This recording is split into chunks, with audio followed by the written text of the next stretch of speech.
nombre del Padre, del Hijo y del Espíritu Santo. Amén.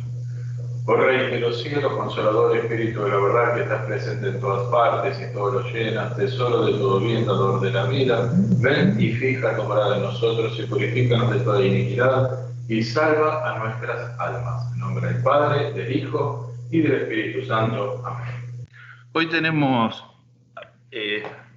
un tema que por ahí para Roberto, Alicia, es más conocido, bueno, por ahí para la familia Agustina también, que la semana pasada nos habíamos metido en los sacramentos y llegamos al momento de la Eucaristía y ahí surgió la necesidad y la inquietud que tenían de hablar un poco sobre la liturgia, porque yo les había comentado el tema de la proscomidia, que es el principio de la liturgia.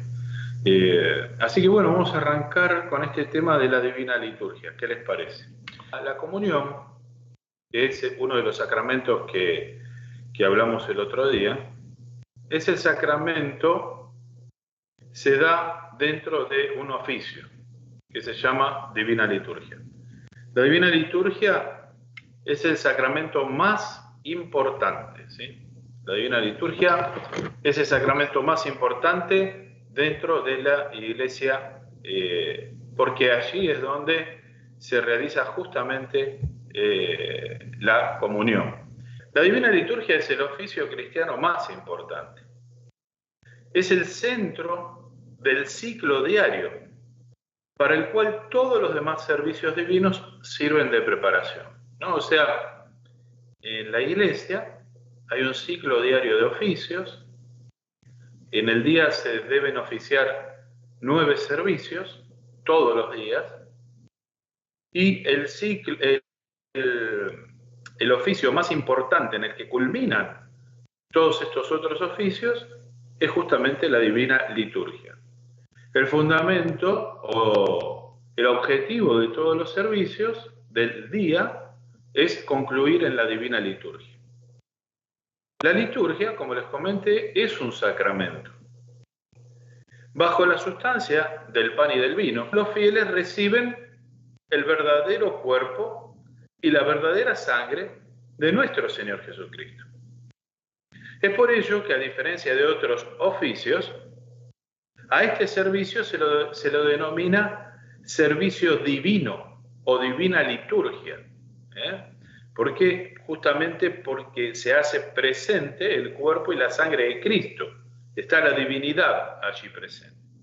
En esta imagen vemos ahí una prósfora, dice, que es un pan de trigo, y ahí vemos lo que es un cáliz. El cáliz es donde se pone el vino. El vino tiene que ser de uva, sin ningún tipo de aditivos y demás.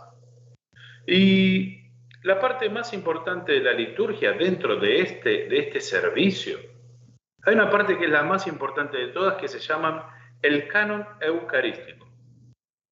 Y este canon eucarístico es la parte central de la liturgia. Entonces, resumiendo, decimos que la liturgia es el oficio en el cual se centran todos los demás oficios diarios.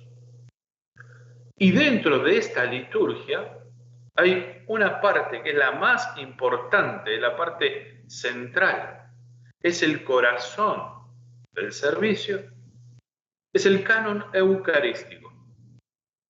Para aquellos que presencian las liturgias, recordarán que el sacerdote en un momento determinado, después del credo, y después que se canta el credo, dice el sacerdote: demos gracias al Señor. Allí comienza entonces el canon eucarístico.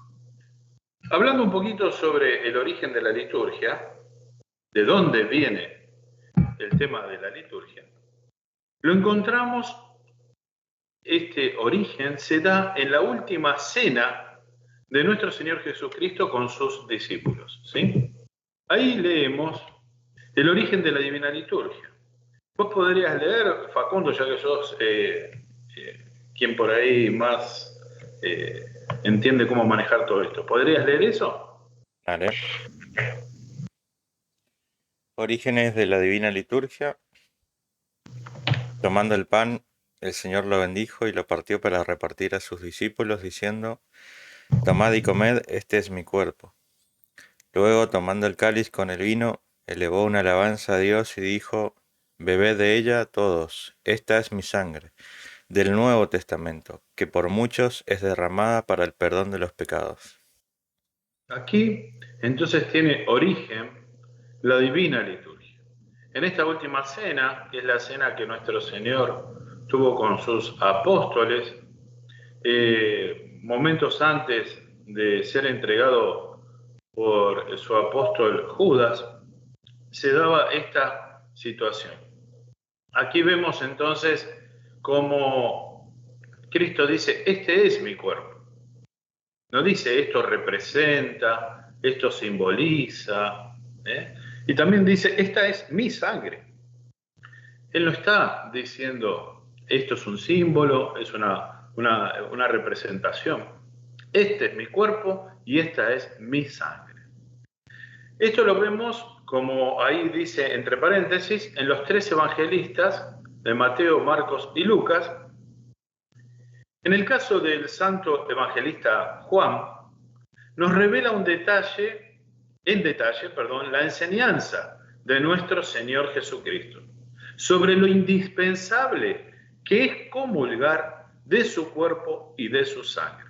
¿Sí? O sea, el apóstol San Juan, en su evangelio, que en este caso no lo puse para compartir acá, pero después pueden buscarlo, esto va a quedar grabado para que lo puedan consultar, es en San Juan, capítulo 6, del 39 al 48. Allí el apóstol nos revela en detalle la enseñanza de nuestro Señor Jesucristo de lo indispensable que es comulgar su cuerpo y su sangre para obtener la vida eterna. La liturgia es el punto central de todo el servicio divino cristiano. A ella se le unen los oficios regulares y también los que no son regulares. Los primeros, los oficios regulares, son, por ejemplo, las vísperas, los posvespertinos y el oficio de la medianoche, los matutinos y las horas que conforman la preparación de la liturgia, ¿sí? O sea, en estos, nosotros, por ejemplo, el día domingo realizamos hoy la Divina Liturgia y el día de ayer realizamos los oficios preparatorios. Es como una continuidad que se va dando, ¿sí? Entonces, aquí vemos, en la próxima imagen acá, que los primeros cristianos rememoraban esta cena de despedida de nuestro Señor Jesucristo con gran solemnidad. Así que recién en el siglo IV, cuando triunfó el cristianismo en el Imperio Romano sobre el paganismo, el rito de la Divina Liturgia, de la liturgia apostólica, que hasta ese entonces se transmitía en forma oral, a partir del siglo IV se haría en forma escrita. Aquí, investigando un poco, encontramos estas dos imágenes. En la primera dice Iglesia Doméstica del Dura Europos, Europos, que este fue un pueblo que fue destruido en el año 256 después de Cristo. Esta era una iglesia doméstica, era una iglesia que se había construido en una casa. Allá arriba vemos la disposición de la iglesia en Dura Europos, refleja las prácticas liturgias bien establecidas de los cristianos, con un lugar para el baptisterio, como vemos allí, eso es para bautizar a la gente, una mesa de altar para el obispo, que aquí no se ve en la foto, pero también hay una mesa de altar para que el obispo supervise la celebración de la fiesta eucarística, y por último, pero no menos importante, la iconografía presente. Aquí vemos en este mismo pueblo También se encontraron en el siglo XX, principio del siglo XX, hubo un descubrimiento arqueológico donde se encontró esto que estamos viendo en la imagen, se descubrió no solo esa iglesia doméstica que vemos allí, sino también una sinagoga.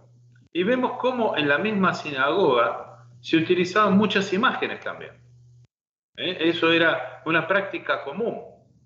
Eso también un poco tira por tierra a aquellos que critican, ¿no? Diciendo que es como una innovación de la Iglesia católica o católica ortodoxa el uso de la iconografía, de las imágenes. Allí vemos que ya en una sinagoga que sobrevivió hasta el año 256, estuvo activa, o sea que esto ya existía desde antes. Entonces vemos que hay imágenes tanto en esa sinagoga como en esta iglesia doméstica que encontramos aquí. Les comenté que al principio el orden de la liturgia era transmitido en forma oral. Recién en el siglo IV, cuando la iglesia encuentra una estabilidad dentro del imperio y al poco tiempo sería la religión oficial del imperio, allí se empezó a dejar por escrito estas liturgias. De esta forma todo esto se hizo para ordenar los servicios divinos, porque para darle un orden y unificar la forma de oficiar la liturgia. El primero en abordar este orden ya fue en el siglo IV, San Basilio el Grande, uno de los padres de la iglesia más importantes del siglo IV. San Basilio el Grande era arzobispo de Cesarea, en Capadocia, quien él simplificó, abrevió un poco lo que era la liturgia sirio-palestina, que llevaba el nombre del santo apóstol Jacobo, o también conocido como Santiago, ¿sí? La liturgia que se conocía como la de Santiago, la reorganizó y la simplificó y la abrevió un poco San Basilio el Grande en el siglo IV. Posteriormente, también San Juan Crisóstomo, antiguo arzobispo de Constantinopla, volvió a modificar la liturgia. O sea, lo que generó fue una simplificación principalmente en las oraciones que reza el sacerdote en forma privada, en forma secreta, se podría decir, dentro del altar, mientras el coro canta. Las oraciones de la composición de San Basilio son bastante más extensas. Las de San Juan Crisóstomo están un tanto acortadas. La Iglesia de Jerusalén entonces introdujo de manera permanente estas dos liturgias ya en el siglo VII, ¿no? O sea, vemos cómo progresivamente se va determinando y se va poniendo en práctica lo que fue un proceso histórico, y ya en el siglo VII, en la iglesia de Jerusalén, en forma permanente, se empezaron a utilizar estas dos liturgias de San Basilio y de San Juan Crisóstomo. Estas liturgias son las que llegan hasta hoy en día. La liturgia que nosotros celebramos hoy a la mañana en nuestro templo aquí de Tres Capones es la liturgia escrita por San Juan Crisóstomo. Se ofician hasta la actualidad en todo el Oriente Ortodoxo con muy pocas y pequeñas modificaciones o agregados. ¿Y cuándo se oficia la liturgia? La liturgia se puede oficiar todos los días del año, con algunas excepciones. O sea, nosotros aquí en nuestra parroquia no tenemos la posibilidad de oficiar liturgia todos los días del año. Pero en monasterios, donde hay varias personas que pueden servir en el altar, puede haber varios sacerdotes u obispos, gente que canta en el coro, entonces se puede oficiar todos los días la Santa Liturgia. De hecho ocurre, pero hay excepciones en las cuales no está permitido oficiar la liturgia, y es el miércoles y el viernes de la semana de los lácteos. Después podemos charlar sobre eso. Esto es cuando está por comenzar la Gran Cuaresma. Tampoco los días de la semana de la Gran Cuaresma no se pueden oficiar estas liturgias que tienen consagración del cuerpo y la sangre de Cristo, ni tampoco el Viernes Santo. ¿Sí? Entonces vemos miércoles y viernes de lo que se conoce como la Semana de los Lácteos. La Semana de los Lácteos es una semana anterior a que comience la Gran Cuaresma y sirve de preparación para esta. Ya en esa semana dejamos de comer carne, pero todavía consumimos lo que es lácteos. Ya en esa semana, miércoles y viernes, no se puede oficiar la liturgia. Los días de semana, de lunes a viernes, de la Gran Cuaresma, tampoco se puede realizar la Divina Liturgia donde hay la consagración del cuerpo y la sangre de Cristo. Y el Viernes Santo tampoco se oficia la Divina Liturgia. También les cuento que en la Iglesia Ortodoxa, en el transcurso de un mismo día y sobre un mismo altar y un mismo sacerdote, no puede oficiar más que una liturgia. Eso está determinado por los cánones de la Iglesia. No se permite en el mismo altar, en el mismo día y por el mismo sacerdote oficiar más que una liturgia. Y generalmente las liturgias se dan siempre antes del mediodía. Bueno, quiero escucharlos un poco. Hoy somos poquitos. Hoy somos 7 conectados, pero en algunos casos hay más de una persona. Bueno, ¿quieren comentar algo? ¿Qué les parece? ¿Les parece, vamos bien? ¿Les gustaría desarrollar un poquito más alguna idea? Podemos charlar un poquito. Tengo una, pero no sé si es para hacer ahora. Pero vi que en la liturgia hay algo que se llama la pequeña entrada y la gran entrada. Bien. ¿A qué hace referencia eso? Bueno, eso ocurre, esa pequeña entrada y gran entrada.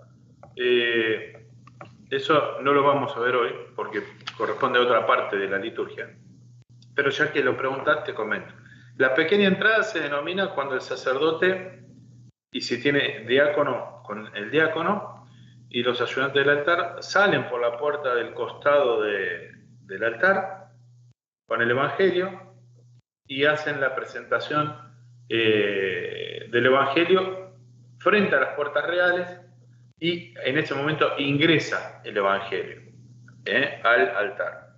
Esa parte representa el comienzo de la vida pública de nuestro Señor Jesucristo, ¿no? Eso es lo que representa, se llama pequeña entrada.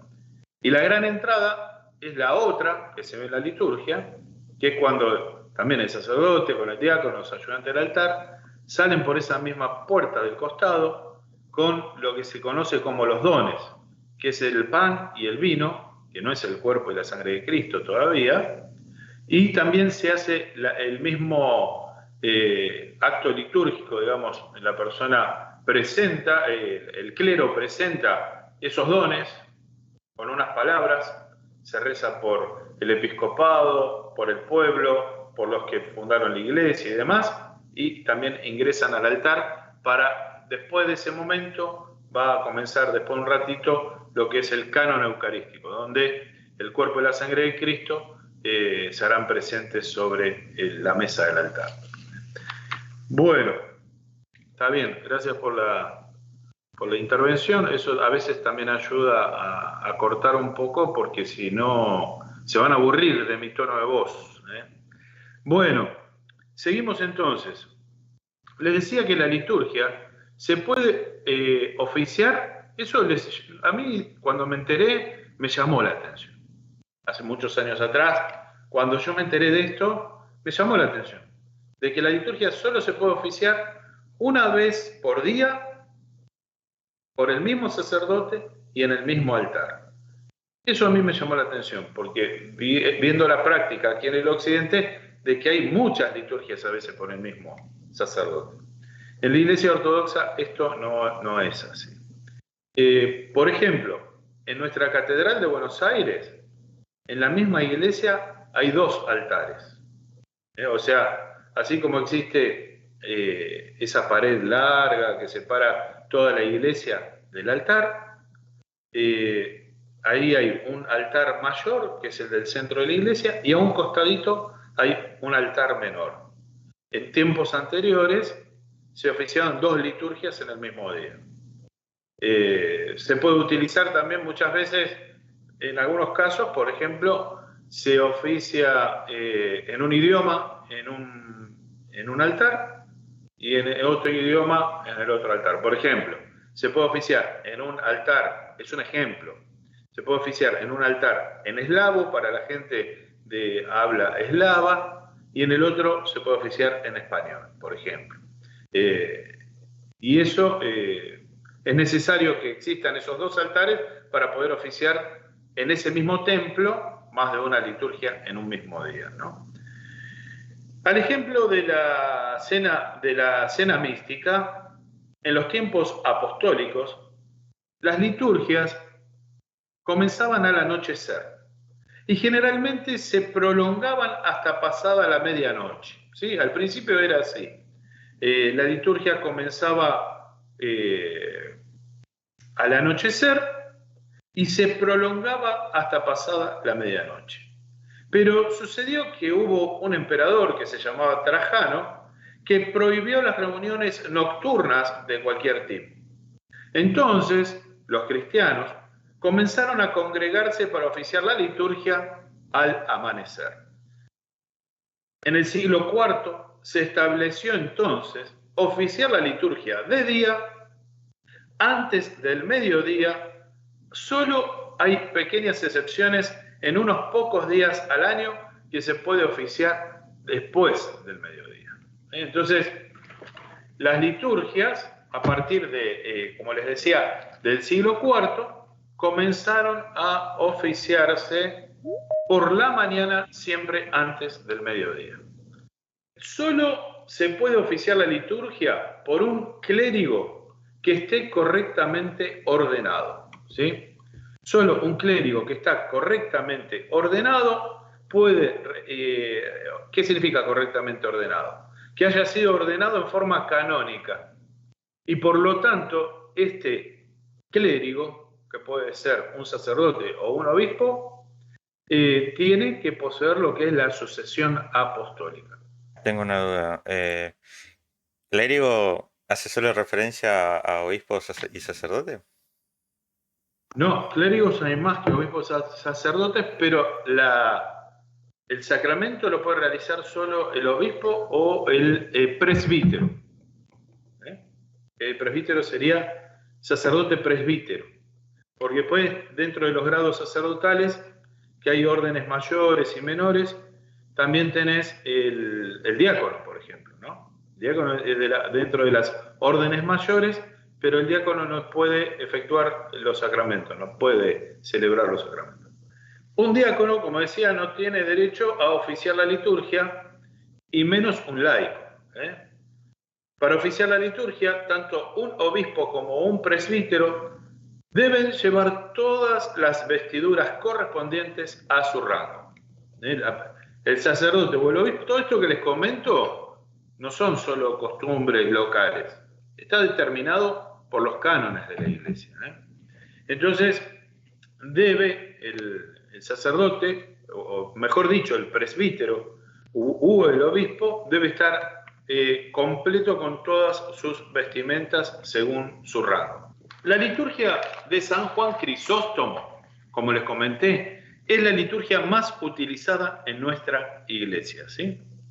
La liturgia, como dice el archimandrita Gabriel, según las rúbricas de la Iglesia Oriental, es un servicio divino, que es único, es un servicio sublime, armonioso y completo, que de principio hasta el fin está imbuido de la conmemoración de Jesucristo, conforme a su mandamiento.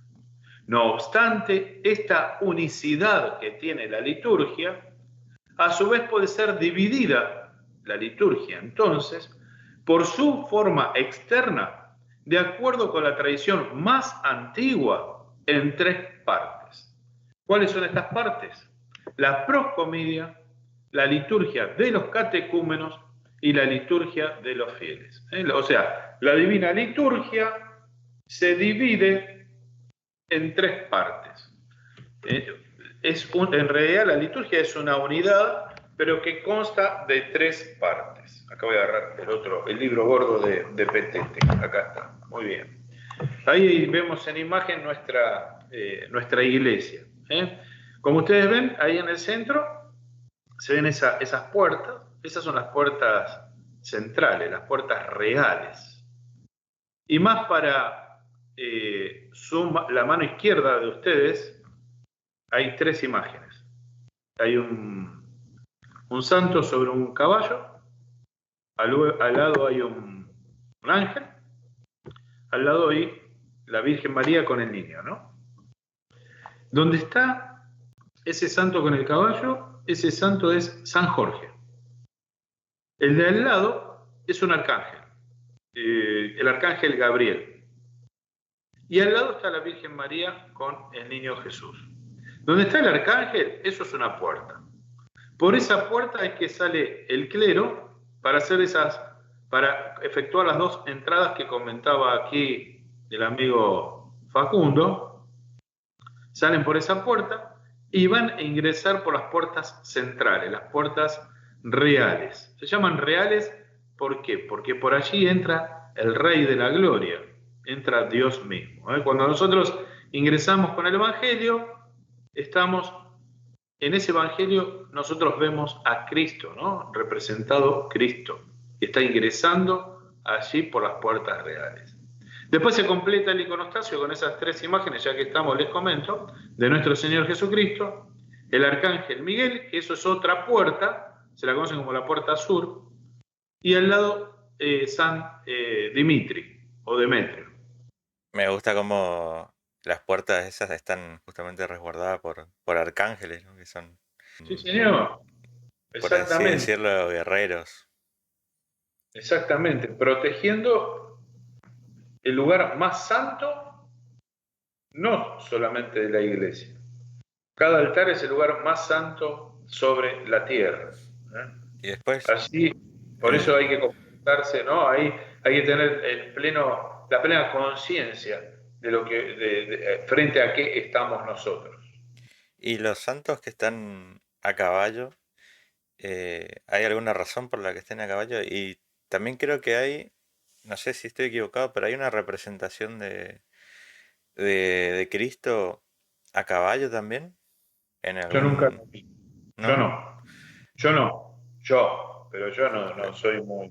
Sí, No soy lo he visto en uno de los padres del desierto, que él veía cuando estaba en el desierto que había como alguien, una figura a caballo que siempre estaba con él. Pero en eso que vos decís, ¿vos leíste que era Cristo o podría haber sido un santo? Y podría haber sido un santo.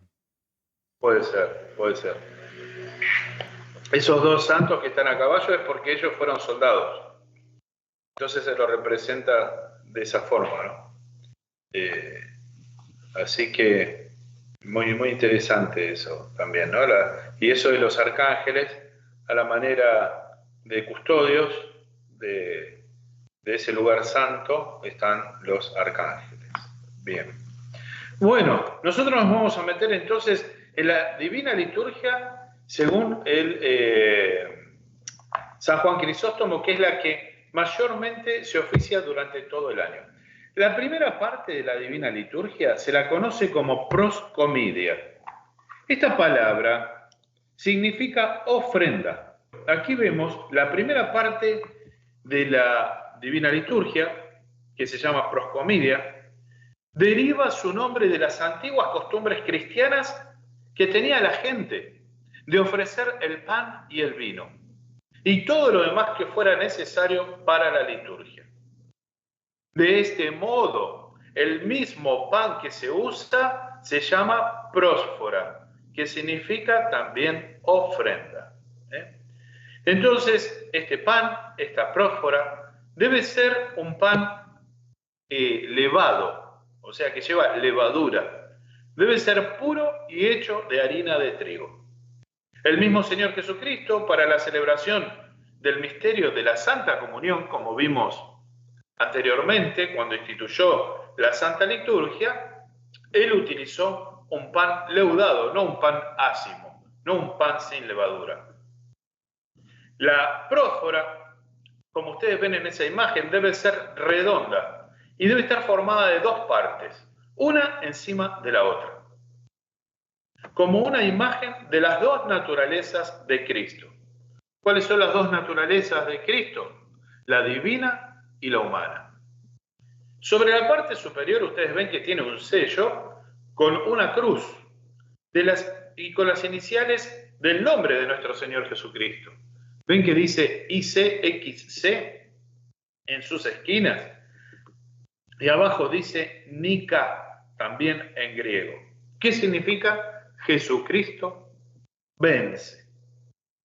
Ahí tenemos entonces la prósfora, ese pan hecho en forma leudada, con levadura, donde esas dos partes, en cierto modo, representan las dos naturalezas de nuestro Señor Jesucristo, la divina y la humana.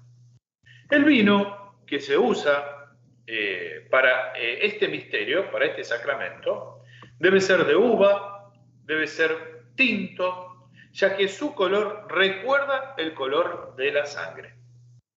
Este vino es mezclado con un poquito de agua para recordarnos que del costado penetrado del Salvador en la cruz, ¿qué brotó? Sangre y agua. Para esta parte del oficio, que es la primera parte, la proscomidia, se utilizan 5 prósforas, 5. O sea, como esta que ustedes ven allí, bueno, se utilizan 5 prósforas. Y a ustedes eso nos debe recordar cuando milagrosamente fueron utilizadas 5 panes para saciar a 5.000 hombres en un evento que dio a Jesucristo el significado para enseñar para significar la enseñanza sobre el alimento espiritual, sobre la comida espiritual incorruptible que es entregada en el misterio de la Santa Comunión. Como les dije antes, en el capítulo 6 de San Juan el Evangelista, allí encontramos su significado profundo. Por eso a San Juan Evangelista en la Iglesia Ortodoxa se lo conoce como San Juan el Teólogo, porque su evangelio es realmente pura teología. Para la comunión solo se usa una de estas 5 prósforas, y que se la conoce como el Cordero. De acuerdo con las palabras del apóstol, el apóstol Pablo, ¿qué dijo? Dijo, una hogaza de pan. Nosotros, con ser muchos, somos un cuerpo, pues todos participamos de aquel mismo pan. Por eso usamos un solo pan. De este modo, esta prósfora debe corresponder en su tamaño al número de los comulgantes, ¿no? Si estamos en una iglesia que es muy acudida de mucha gente que va a comulgar, entonces la prósfora debe ser más grande, pero siempre debe ser una prósfora.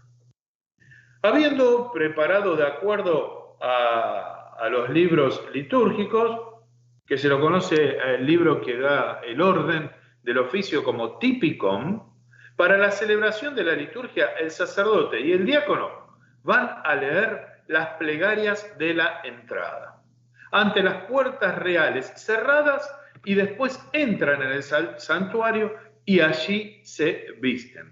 O sea, antes que comience esta parte de la proscomidia, que es la primera de la Divina Liturgia, el sacerdote oficiante con el diácono van a rezar frente a las puertas reales y una vez que entran al santuario, allí se van a vestir. Después, en el ofertorio, el sacerdote bendice el comienzo de esta proscomidia. Va a tomar la primera prósfora, como les dije, denominado como el Cordero, y con la lanza le va a hacer, ahí ven en esa imagen, con la lanza va a hacer sobre esta prósfora la señal de la cruz 3 veces. Ahí ven entonces esa prófora grande, un poquito más abajo, en la esquina derecha de sus pantallas, ahí ven las 4 otras próforas, y allí está para darle comienzo a la liturgia en la proscomedia. El sacerdote 3 veces hace la señal de la cruz, en recuerdo de nuestro Señor Dios y Salvador Jesucristo. Dice, cada vez que hace la señal de la cruz, dirá, en memoria de nuestro Señor Dios y Salvador Jesucristo, en memoria de nuestro Señor Dios y Salvador Jesucristo, y por última vez, en memoria de nuestro Señor Dios y Salvador Jesucristo. Estas palabras significan que la proscomedia que es celebrada, ¿de acuerdo a qué? Al mandamiento de nuestro Señor Jesucristo. Entonces, el sacerdote va a cortar de esa prófora que ustedes ven allí, va a cortar un cubo, va a sacar un cuadradito, un cubo, la parte central de la prófora con la lanza, y va a ir pronunciando las palabras del profeta Isaías. O sea, en este momento, después de hacer ello, va a cortar cada costado de esa prófora para dejar finalmente un cubo, y por cada corte va a recordar las palabras del profeta Isaías. ¿Cuáles son estas palabras? Decía que él fue llevado como un cordero al mataderos, y como una oveja delante de los esquiladores, enmudeció y no abrió su boca. Y en su soledad su suerte fue echada. Esto lo encontramos en el capítulo 53 de Isaías. Esta porción cúbica que queda de la prófora es la que se llama entonces como cordero. Allí podemos encontrar la palabra cordero en Juan, en el Evangelio de Juan, capítulo 1, versículo 29. Ese cubo será puesto sobre la patena. ¿Qué es la patena? Ese platito que ustedes ven ahí un poquito más elevado, eso es la patena. Ese cubo será puesto allí. Bueno, ven, ahí está puesta el cubo, el cordero, sobre la patena. Vuelvo un poquito hacia atrás. Después, el sacerdote va a cortar en forma de cruz el lado inferior del cordero. Cuando corta en forma de cruz, va a decir las siguientes palabras, es decir, es sacrificado el Cordero de Dios que ha tomado en sí mismo el pecado del mundo, a cambio de la vida y de la salvación. Bueno, con otra traducción, pero eso es lo que dirá. Aquí lo vemos, miren. Se sacrifica, estas son las palabras que usamos en nuestra traducción. Se sacrifica el Cordero de Dios que toma sobre sí los pecados del mundo por la vida y la salvación del mundo. Allí el sacerdote va a cortar la prófora en forma de cruz, pero no va a separar sus partes, va a dejarla apenas unida, porque eso se hará después, más adelante. Luego va a penetrar el lado derecho de este cordero, que eso justamente el otro día en la semana lo comentaba Máximo, que es uno de los muchachos que está en uno de estos grupos de WhatsApp que tenemos. Él decía y le llamaba la atención en un video que habían compartido cómo el sacerdote clavaba la lanza en el costado del cordero, diciendo las palabras del evangelista. Uno de los soldados, aquí vemos, ahí está la lanza, que va a introducir sobre el costado del cordero y diciendo estas palabras. Uno de los soldados traspasó sus costillas con la lanza y seguidamente salió sangre y agua. Y el que lo vio dio testimonio y su testimonio es verdadero. Ahí lo vemos. Estas palabras están en el Evangelio de Juan, en el capítulo 19, versículo 34. De acuerdo a estas palabras, entonces, se va a verter o se vierte el vino en el cáliz mezclado con un poquito de agua. ¿Sí? O sea, en ese cáliz que ustedes habían visto anteriormente, en este que está aquí, allí se va a introducir el vino, luego de haber dicho esas palabras que dije antes, se va a introducir allí, porque dijo que el cuerpo de nuestro Señor fue traspasado por una lanza y allí salió sangre y agua. Es por eso que en ese momento se introduce el vino con el agua dentro del cáliz. ¿Está bien? Esa es entonces la primera parte de la proscominia. Y luego continuará. Después tenemos la segunda prófora. Acá, miren, ahí están las otras 4 próforas restantes. ¿Ven? Bueno, estas próforas ya tienen hecho unos cortes. Hay una que tiene 2, 1, y allá hay otra que tiene 9. ¿Qué les parece? Interesante, ¿no? ¿Y a qué se Bueno, debe? bueno, ¿a qué se debe? Después de haber utilizado esa primera prófora, como les comenté, que será el Cordero de Dios, entonces toma una segunda prófora. De estas 4, imagínense que estas próforas no están así cortadas. Estas próforas están, como lo voy a mostrar ahora, están así, en este estado, cuando la toma el sacerdote, ¿sí? Entonces, toma una segunda prófora y el sacerdote va a sacar una porción que sería, no son las 2 que están ahí abajo, ni tampoco la que tiene 9 cortes, sería la que está más alejadita, un poco borrosa. De esa prófora va a sacar un triangulito del centro y allí va a conmemorar a la Madre de Dios. Es en honor a la Madre de Dios. Y la va a ubicar a la derecha del Cordero que está sobre la patena. También con unas oraciones, el sacerdote corta ese triángulo y ese triángulo es el que pone, no el pan, no esta prófora, sino el triangulito lo pone al lado del Cordero. Lo ubica a la derecha del Cordero en la patena. ¿Está bien? Entonces esa sería la segunda prófora utilizada.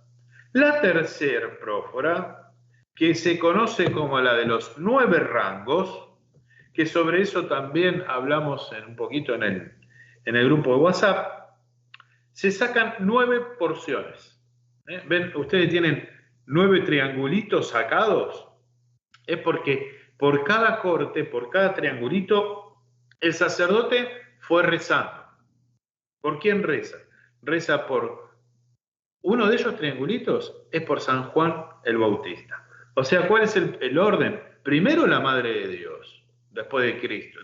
Después el Cordero ubica el triángulo de la prófora de la Madre de Dios. Y luego, de esa prófora, en ese mismo orden,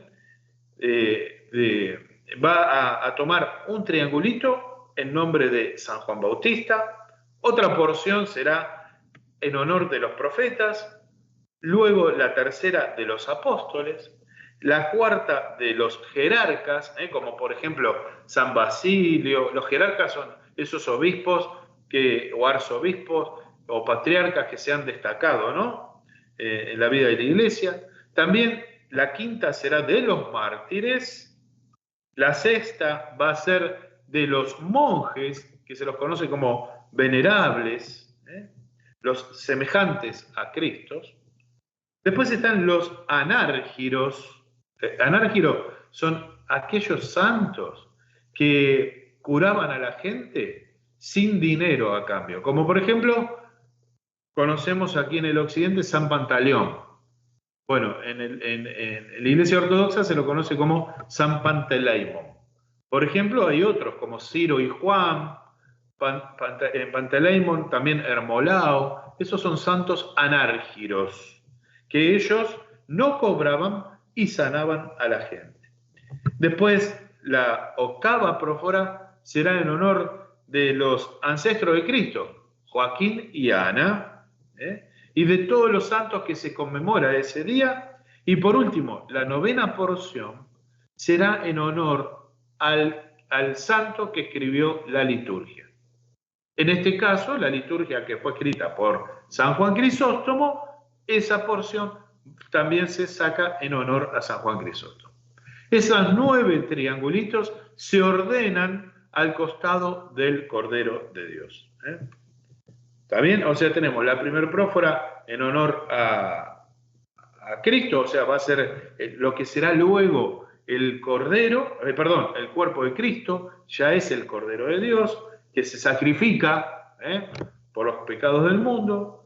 La segunda era de la Virgen María, la tercera es la de los 9 rangos de los santos que les comenté recién. ¿Está bien? Ahora le cuento a las otras dos, pero ¿quieren comentar algo? O sea que ahí en ese momento están todos los miembros de la iglesia básicamente contemplados a través del espacio y el tiempo, ¿no? Y son llevados al altar. Bien, muy buena observación, ¿no? O sea, tenemos la figura central es el Cordero de Dios. Luego a la derecha está la Virgen. A la izquierda se ubican los 9 rangos de los santos. Vamos completando la iglesia, como dice Facundo. Y ahora no le pregunto a Facundo, le pregunto al resto. ¿Quiénes faltan para completar esa iglesia en esa patena, en ese plato? Tenemos al Cordero de Dios, tenemos a la Virgen, tenemos quienes representan también a los santos. Ahí tenemos, hasta ahí tenemos todo el mundo angelical, ¿no? Ese universo celestial también, acompañado por los ángeles. ¿Y quién falta para completar la iglesia? ¿Los vivos y los muertos? Los vivos y los muertos, ¿no? Entonces, como bien dijo Roberto, todavía faltan las personas vivas, que estamos todavía en esta tierra. Los demás también están vivos, pero están en otro plano de existencia, no en este. Pero nosotros, por ejemplo, nosotros pertenecemos a la iglesia y debemos estar ahí en ese platito, en esa patena. Y también los difuntos, porque nosotros conmemoramos los santos que conoce la iglesia, pero también vamos a querer recordar a nuestros fieles, pueden ser familiares, amigos, que también se van a ir introduciendo allí. Entonces, como bien dijo Roberto, seguimos con la explicación. Todavía faltan 2 próforas más, que son las que están más abajo en la pantalla. Una tiene 2 cortes y una tiene 1. ¿Ven? Bueno, en esa encontramos las porciones, estas que les dije, de los 9 rangos de los santos, se ponen en el lado izquierdo del Cordero sobre la patena. La cuarta prófora se sacan porciones. ¿Por quién? Por los jerarcas de la iglesia, pero que todavía están en este mundo. Por ejemplo, si es una iglesia ortodoxa que tiene patriarca, será por el patriarca, por el metropolitano, por el arzobispo, el obispo, por el clero, incluidos allí presbítero, diaconado, ¿sí? Todo ello se toma entonces esa tercera prófora, y también en esa prófora por todos los vivos, incluyendo las autoridades civiles que nos gobiernan y que pertenecen, ¿no? Porque no conocemos a todos. Algunos pueden ser que sean ortodoxos y pertenezcan a la Santa Iglesia. También se incorporará allí en esa patena. De esa entonces, ustedes saben cuál es la que tiene que le faltan 2 triangulitos. Una será por el clero, por todo lo que es el clero, las órdenes jerárquicas dentro de la iglesia, y la otra será por las autoridades que nos gobiernan. Y si ustedes prestan atención, van a ver que en esa prófora donde hay 2 triangulitos, van a ver que está como picadita ahí abajo, ¿no? Le faltan pedacitos. La otra también. ¿Eso por qué es? Porque allí, por cada persona que pertenece a la iglesia y que, por ejemplo, vino Roberto y Alicia a la iglesia, al servicio, ¿no? Entonces, él va a la mesa de las velas, que es en la entrada de la iglesia, y dice: Padre, quiero que recuerdes, le va a decir a la persona que está ahí, quiero que se recuerde a estas personas. Él presenta su librito, tiene un libro familiar, y donde él va a poner en una parte a todas las personas que se encuentran vivas en esta tierra y que son ortodoxos en esa listita.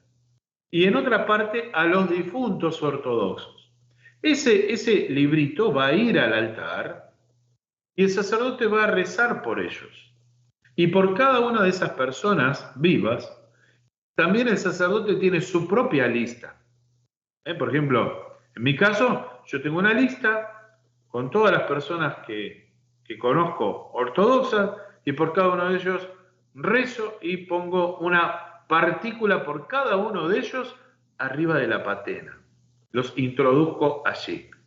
Voy recordando a cada uno, no sé, supongamos Julia, Sofía, por cada uno una partícula.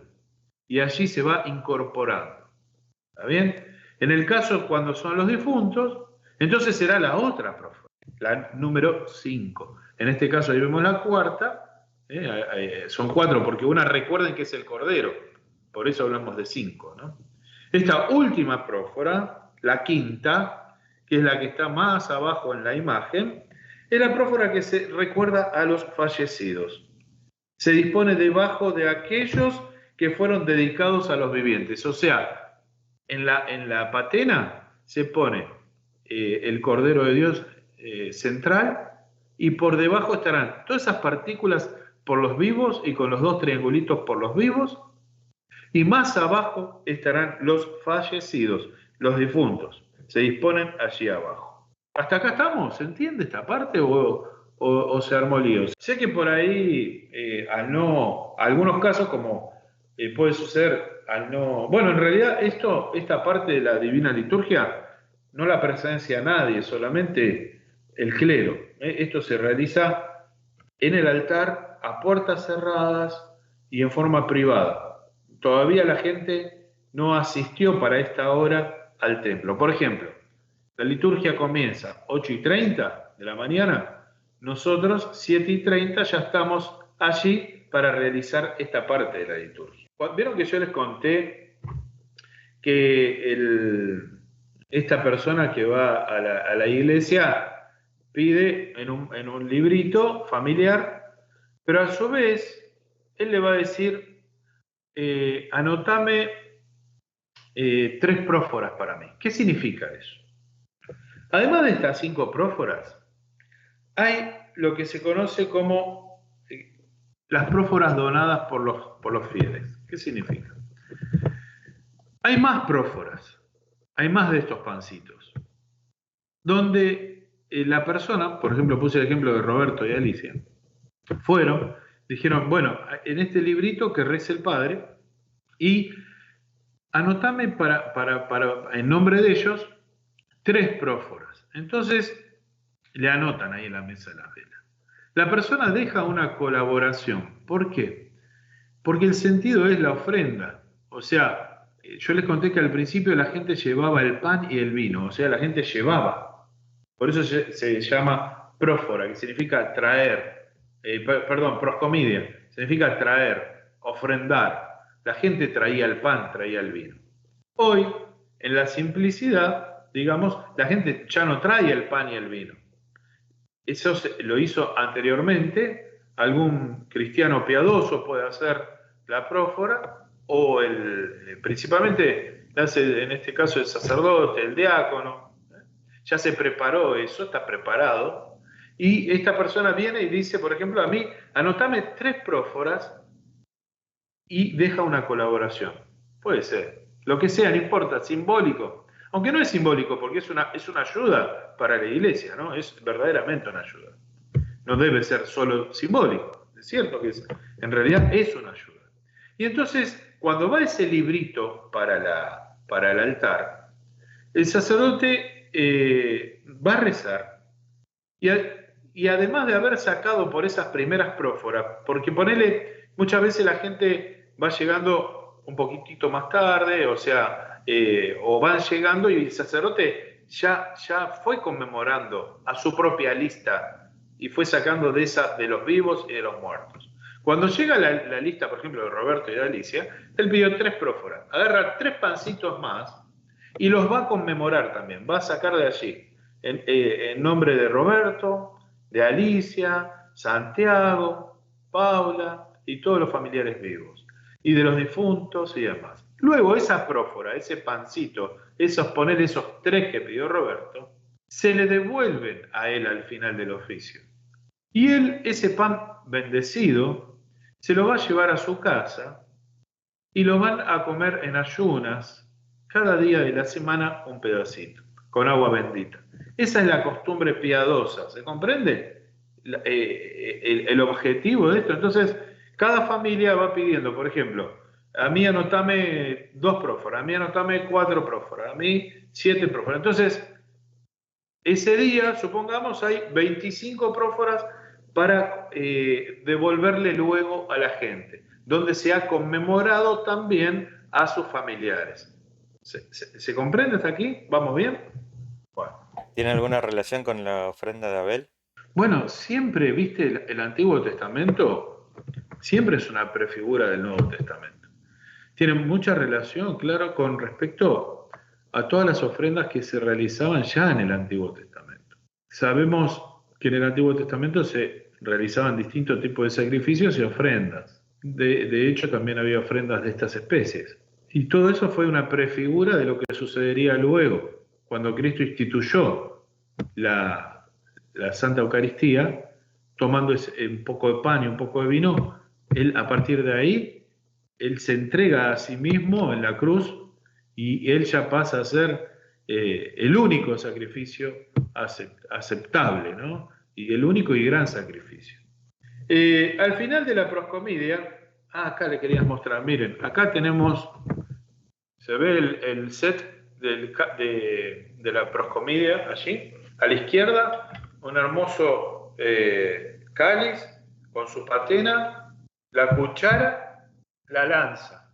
Y eso que sobresale arriba de la patena se conoce como asterisco, que él representa la estrella de Belén. Porque la liturgia representa toda la vida de Cristo y comienza con el nacimiento. Muchas veces por ejemplo, la patena que tenemos nosotros, en el centro de la patena se tiene representado el pesebre de Cristo, representada la natividad, porque se comienza con ello, ¿no? Lógicamente. Al final, y ahí vieron a la derecha, ahí se ve un círculo, está todo escrito en eslavo, pero es lo que charlamos. En el centro hay un cuadrado donde representa el Cordero de Dios. A la derecha, a su derecha, o sea, a nuestra izquierda, hay un triangulito más grande que representa a la Virgen María. A la izquierda del Cordero están los rangos de los santos. Más abajo están la primera fila es de los vivos y la segunda, Miertwig, de los difuntos, de los fallecidos. ¿Lo ven? Ese es el orden con el que queda la patena en ese momento. ¿Está bien? Al finalizar, a ver qué tengo acá. Esta imagen que ustedes ven acá, el sacerdote está con la lanza, va sacando, como les comenté, distintas porciones, pequeñas partículas, para ir recordando a cada uno de los vivos y de los difuntos. ¿Lo ven? Bueno, ahí está. Ahí en esa parte ya está la patena, está cubierta con esos paños. ¿Ven? Eso sucede luego, todavía no lo charlamos. Bueno, esto después lo voy a contar.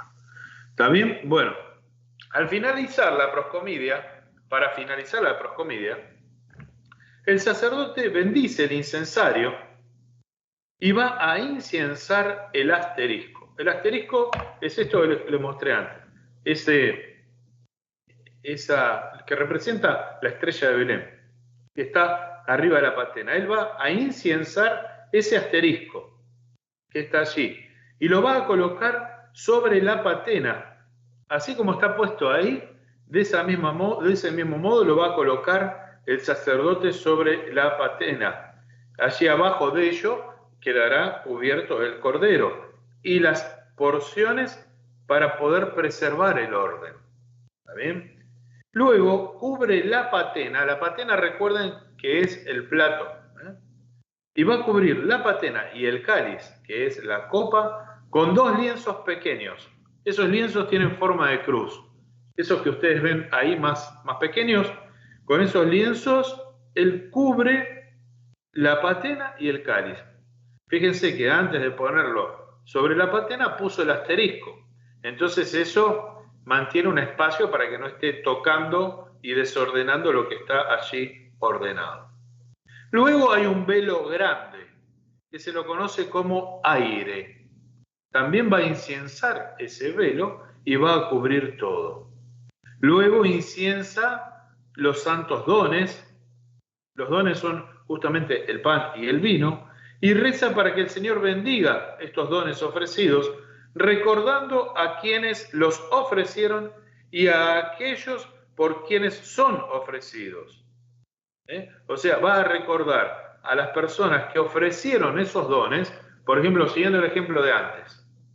Cuando el sacerdote reza, va a rezar a quienes los ofrecieron. ¿Quiénes fueron en este caso? Roberto y Alicia, habíamos puesto como ejemplo. Y recordando por aquellos por quienes son ofrecidos. ¿Y quiénes son por aquellos quienes son ofrecidos? Por los que él tenía en la listita. Por su mamá, si es ortodoxa, por su hijo, y por sus, no sé, su abuelo difunto, sus tíos, o quien sea, ¿comprenden? Y así haga el sacerdote digno para solemne ejecución del divino misterio. Los instrumentos sagrados usados y los actos realizados en la proscomidia tienen su significado simbólico. Repito, los instrumentos que vemos allí y los actos, los movimientos litúrgicos realizados en la proscomidia tienen su significado simbólico. La patena significa el pesebre de Belén y también el Gólgota al mismo tiempo. El pesebre de Belén y el Gólgota. El asterisco, que es eso que les mostré antes o que está allí en la pantalla, representa la estrella de Belén, pero también representa la cruz. Las coberturas, o sea, esos paños y el velo grande, representan los pañales de Cristo y representa la mortaja en la tumba de El Salvador. El cáliz representa la copa en la cual Jesucristo santificó el vino. El cordero preparado, el juicio, la pasión y muerte de Jesucristo. O sea, representa el cordero preparado, o sea, el pan, representa el juicio, la pasión y la muerte de Jesucristo. La penetración por la lanza en el costado del cuerpo de Cristo por uno de los soldados, justamente, o sea, la penetración con la lanza en el costado representa esa introducción que hizo, ese hecho de haber clavado la cruz en el costado de Cristo por los soldados. El arreglo de todas las porciones en un cierto orden en la patena también tiene un significado. Es el reino de los cielos completo, cuyos miembros son la Madre de Dios, los ángeles, todos los santos hombres y mujeres que complacieron a Dios, los fieles cristianos, vivos y difuntos, y en el centro está la cabeza de esa iglesia, que es Cristo mismo, nuestro Salvador.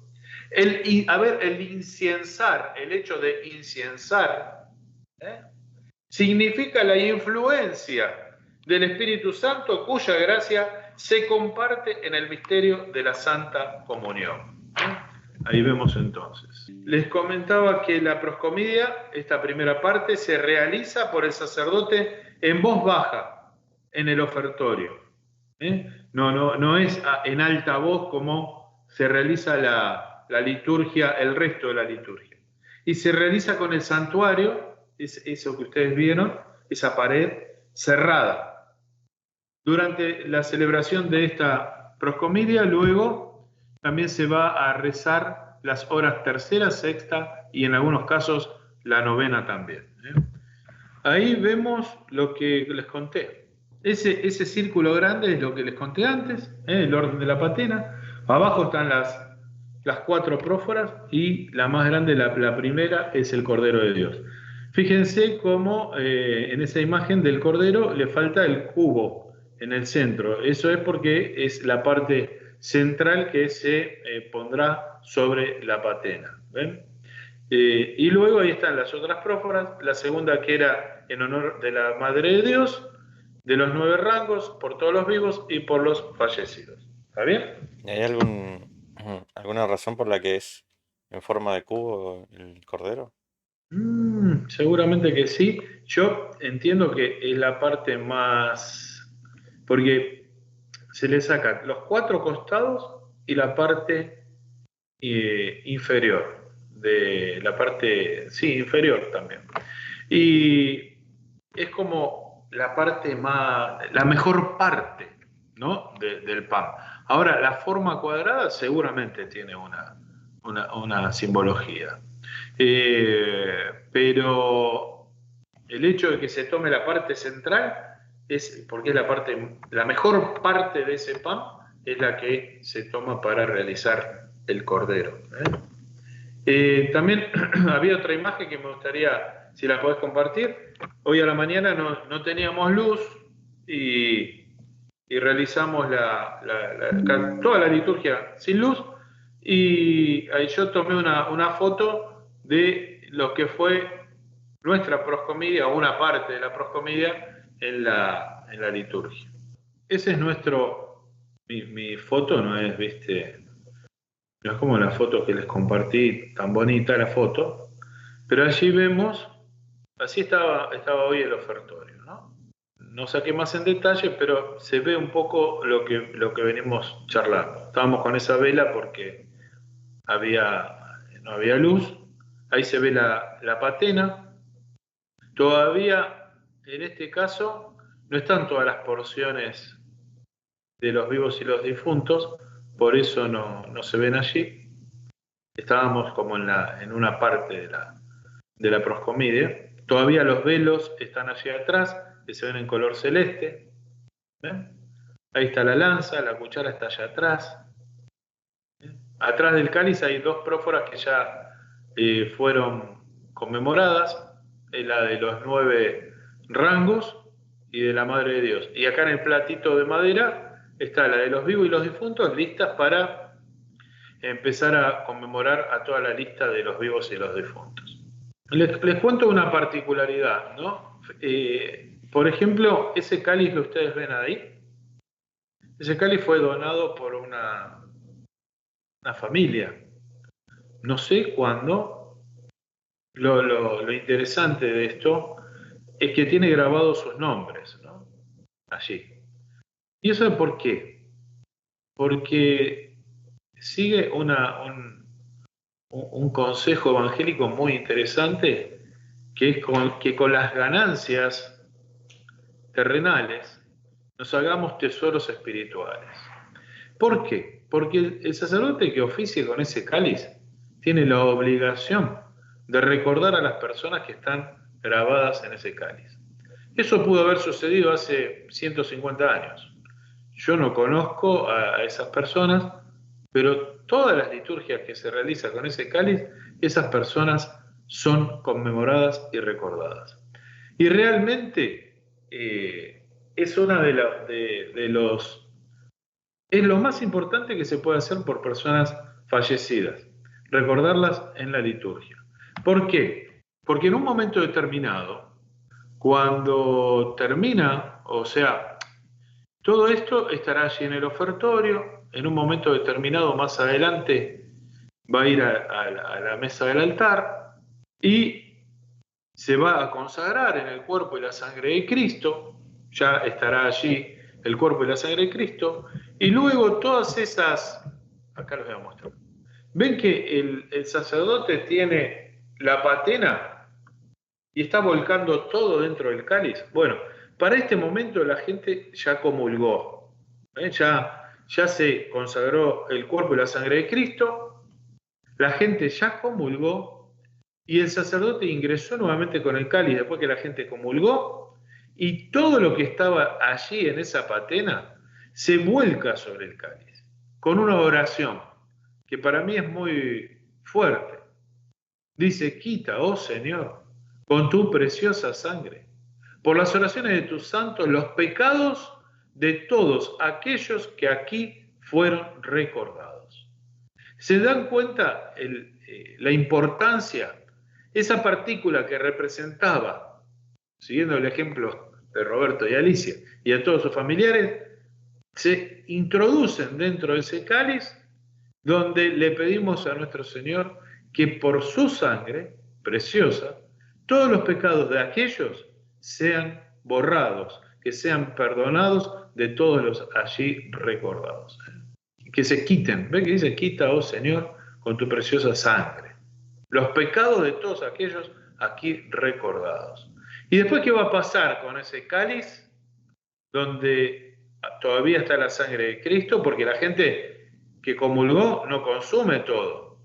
Después de eso, el sacerdote de menor rango o el diácono en su defecto va a consumir todo eso sin dejar nada, ¿no? Se limpia absolutamente todo con un cuidado extremo. Todo eso se lleva de vuelta al ofertorio, el sacerdote o el diácono lo consume, luego con agua caliente va a limpiar todo lo que haya quedado y se consume todo. Nada se arroja a ningún lado, todo se consume.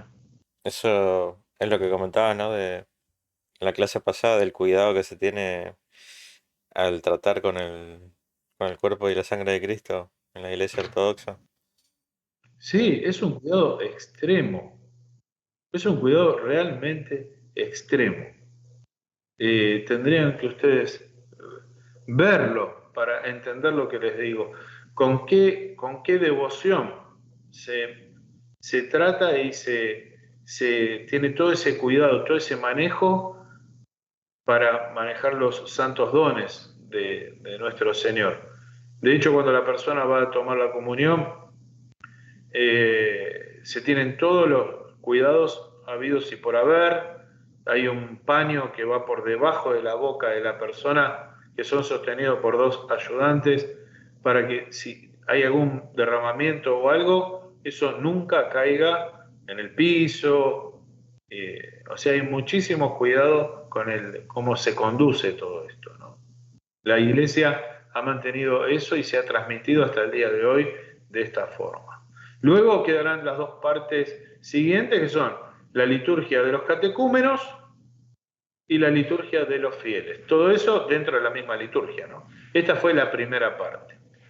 Bueno, mi tema yo lo agoté. Si ustedes quieren hacer alguna pregunta, podemos charlarlo. Hoy fue bastante tranqui la intervención. Yo quería preguntar sobre una vez te pregunté eso, de ese cuerpo y sangre de Cristo que se suele guardar para en caso de emergencias, no me acuerdo el nombre ahora de lo que está ahí enfrente de la patena, que sería como el arca. Claro. Entonces se suele dejar Sí.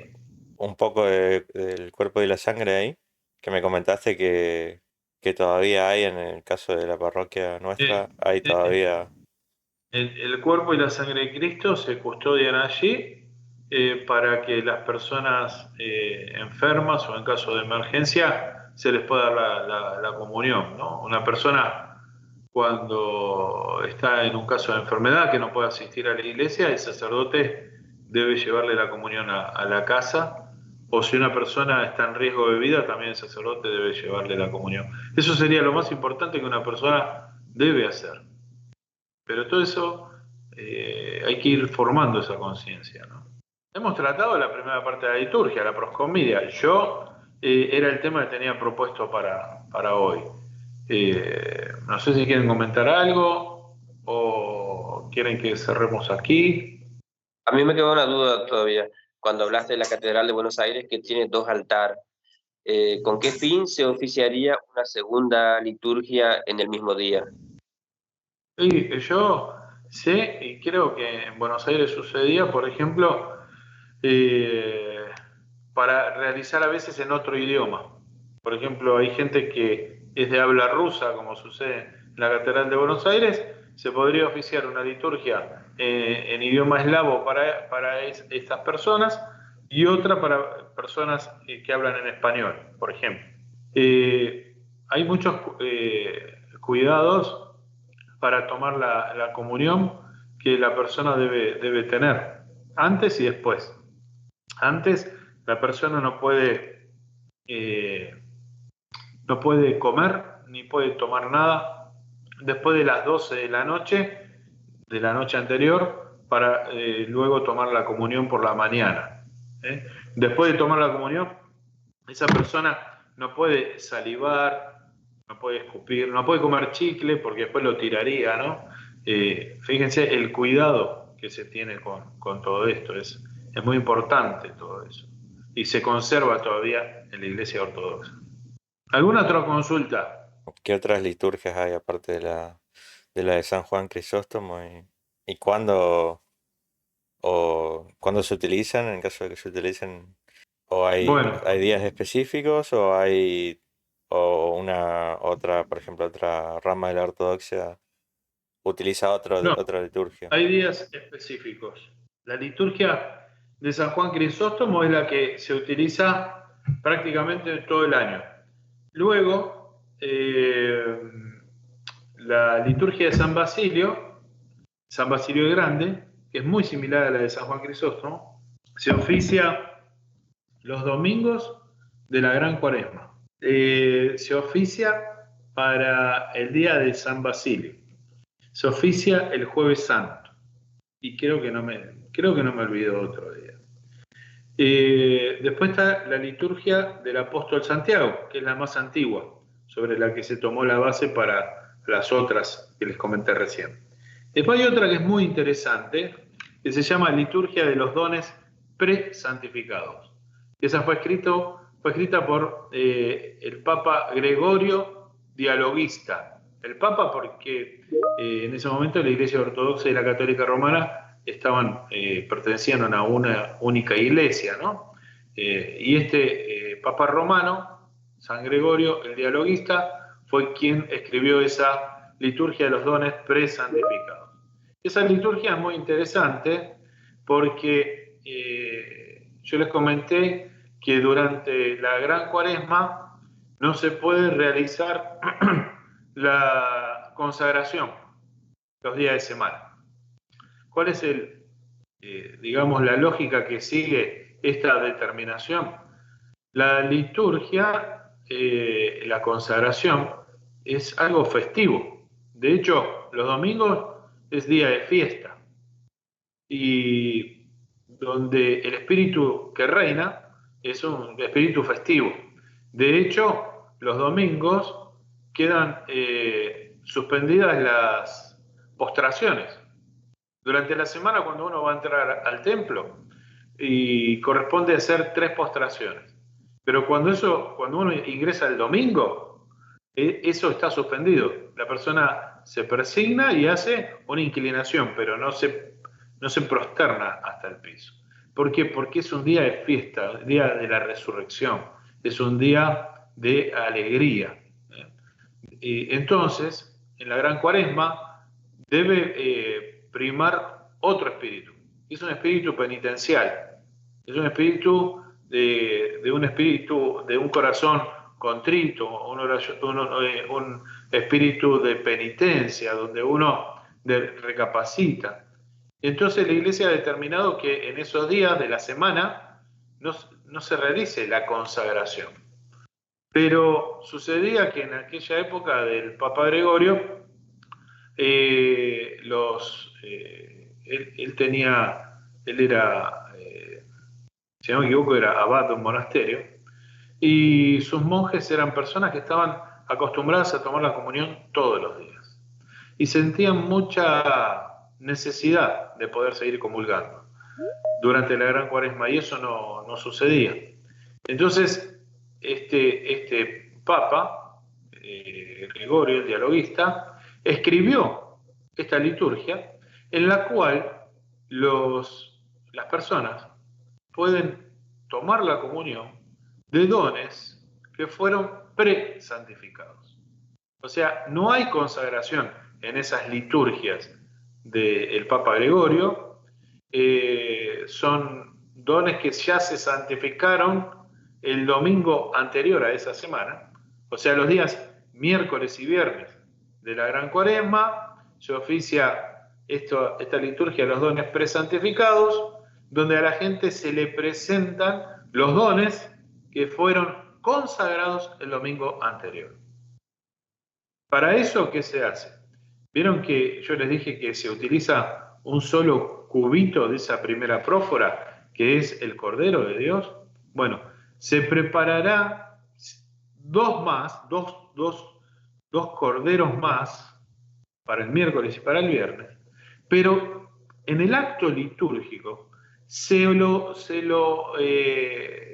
nombra, se lo utiliza como un solo cuerpo. No se dice, por ejemplo, cuando se va a realizar el acto litúrgico y se refiere al cordero, no va a decir estos corderos, se dice este cordero, por más que haya 3, o dirá estos dones. Bueno, eso sí, porque habla del pan y del vino.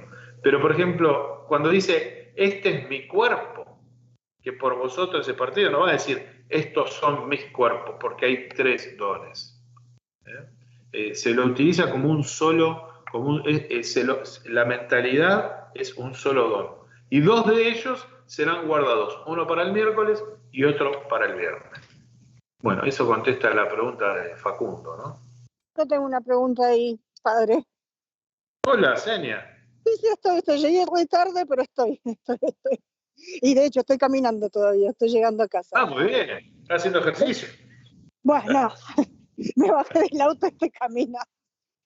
En ese caso, de los dones presantificados, y se lo trata como un cordero, aunque son, bueno, tres jugos. Y entonces, por ejemplo, al momento de traspasar con la lanza, ¿se traspasan los 3? ¿O también con uno solo? Todo se hace con uno solo. Cuando... La proscomida, buena pregunta. Hasta me hiciste tambalear un poco, porque ahora haciendo memoria, cuando se prepara la proscomidia, vieron que, bueno, se toma la primera prófora, se la coloca allí en el centro y se dice en memoria a nuestro Señor Dios y Salvador Jesucristo. Así 3 veces. Y luego se va a cortar un costado, después se va a cortar el otro, luego el otro y el otro. Todo ese acto litúrgico, hasta el momento que se clava la lanza, hasta ese momento se hace por cada uno de ellos, se repite el acto litúrgico.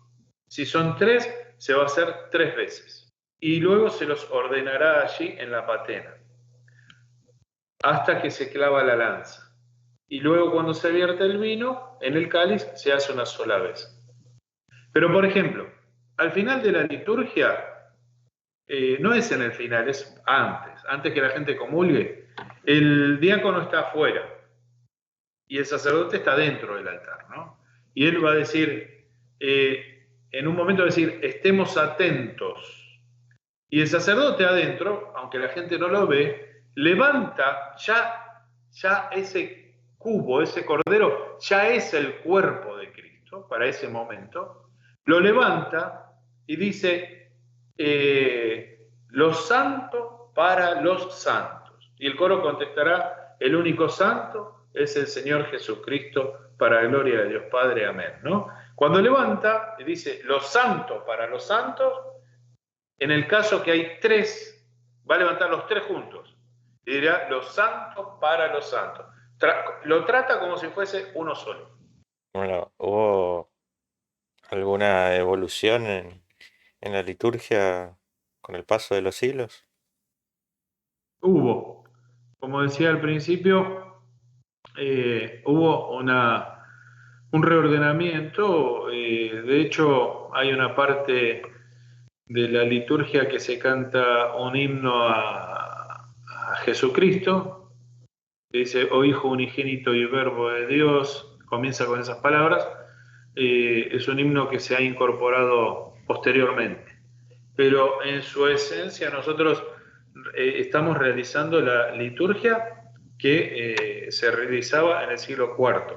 Hasta el día de hoy nosotros realizamos esa liturgia. Y es muy interesante que entender de que para realizar la liturgia no alcanza solo con el sacerdote, tiene que haber alguien, ¿no?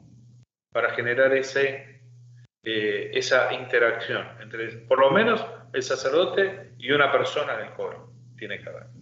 Así que, por mi parte, agradezco a todos ustedes. No sé si alguien quiere comentar algo más. Si no, vamos a cerrar con una oración. En nombre del Padre, del Hijo y del Espíritu Santo. Amén. Verdaderamente es digno bendecirte, siempre bendita y purísima Madre de Dios. Tú eres más honorable que los querubines e incomparablemente más gloriosa que los serafines. Te glorificamos a ti que diste al mundo Dios el Verbo sin dejar de ser virgen y que verdaderamente eres la Madre de Dios. En el nombre del Padre, del Hijo y del Espíritu Santo. Amén. Bueno, amigos, muchas gracias por haber estado ahí. Que Dios los acompañe, que tengan una excelente semana. Que la bendición de nuestro Señor esté con todos ustedes. Gracias por haber participado.